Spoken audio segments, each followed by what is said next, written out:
La-di-da. Go figure, this is the first time this actually works, so.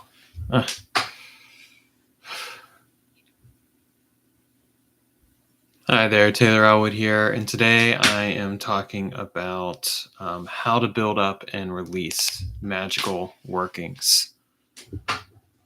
So I find that a lot of times with magical workings that there will be a tendency to focus in on doing a magical working and not necessarily considering the timing and space of that magical working.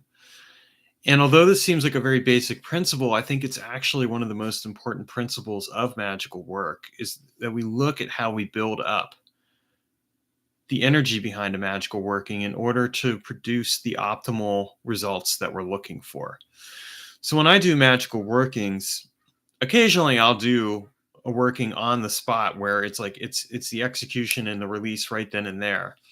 But what I found is that over time, my magical workings have shifted a lot because what I'll focus on is creating the process and then start layering that process with different magical workings that I'm going to do. And as I layer that process, I build more and more into the magical working until over time I end up I reach a place where I'm happy with it and then I release it. And I'll use an example. I recently created some sigils, and I created those sigils about a week or two ago, and I've done some layering with them.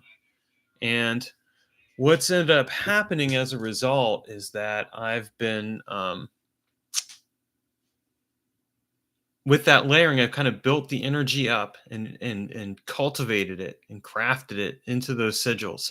I even took the sigils with me to a weekend retreat that I was at, so that they could be charged at the weekend retreat by the energies that were going on there.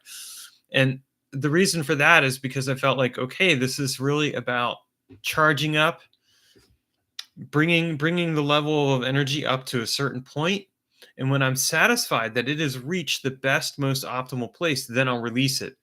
And what I'm going to actually do is on Thursday, on the during the full moon, I'm going to release those sigils. I'll burn them up and send them out into the ethers, the magic into the ethers, release it and let it go, and see what ends up happening. Of course, I have very specific outcomes I'm looking for, and I'm already seeing certain results coming into play with it. But the important thing here is that we look at how we build our energies into a working, that we don't just treat a working as kind of a one-off where it's like, okay, here's the working, and then let it and then do the working right then and there. Occasionally that works. Occasionally there's enough urgency and a need that you can bring that energy into a place of focus and push it out there to get what you need. But a lot of times the slow approach is better. It's this cultivation, this awareness of the magic. It's this awareness that brings everything together slowly but surely, gradually refining it and developing it until you get to a point where you're like, okay, I've got everything where I need it to go. And then I release it. And I release it at a specific time. Like in the case of the full moon, I'm releasing it when the moon is full because that seems like the perfect timing for that. It's full of energy. It's going to crest on the wave of that full moon, and then it'll continue as the moon wanes. It'll continue to push that energy out there into the into the universe in order to help manifest what it is that I'm seeking to manifest. And I think that this is really an important understanding of magic, that we're doing this build up and release. And there's also something to be said for not holding on too long either. Because when you hold on to something for too long, you can actually keep it from you. Like if you continually do the same magical working every single month or all the time and you never let it go, have you actually released it? You haven't. You haven't released it to get what you want. You haven't sent it out there. Instead, you've allowed yourself to get stuck. And in the process of allowing yourself to get stuck, you've essentially limited yourself in a significant way from being able to push out there what you want. And so you won't get it because it's not going anywhere. The magic is stagnant and it won't become active until you actually release it. You can do the same action over and over again, and there can be an iterative element to this because I've done iterative magic, and that has its own significance.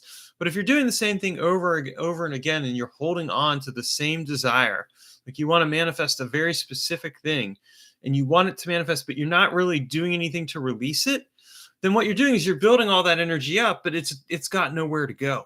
So you have to know when to release it.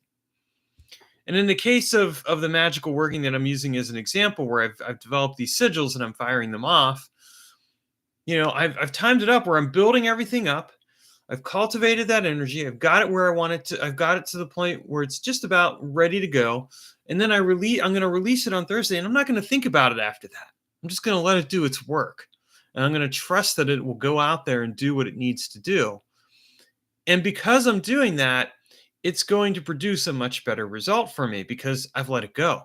I've released it. I've moved on. So it's really important to understand that you can build stuff up and you may need to build things up magically, but you only want to do it up to a certain point. At a certain point, you just let it go and move on with your life. You release it out to the universe and allow it to manifest the way that it needs to, trusting that things will come to you in the time that they need to. And this is a really powerful understanding and teaching of magic that can shape the way you practice magic because you fundamentally start to recognize, like, here's what I need to do in order to bring things together and put stuff out there. And it's also really a fundamental focusing of your energy. You're not scattering your energies everywhere. You're not letting yourself kind of get lost in everything. Instead, you are focused and direct. And you're putting everything out there in a way that is timely and significant for you and allows you to achieve what it is that you're looking for. Now, if you're not sure, you're not clear on this concept of build up and release, just think of it. One final thing I'll say about it. Just think of it in this way: you you want to build tension up to a certain point, and if you allow it to continue to build, it'll deflate. So you want to build it up to a certain point and let it go. You want to cultivate it and then let it go. You want to refine it and then let it go. Know when to let go. Know when to build up, know when to let go, and trust that it will work. And when you do that, you will get better results because you will know when to release everything that you need to release in order to get you where you want to go.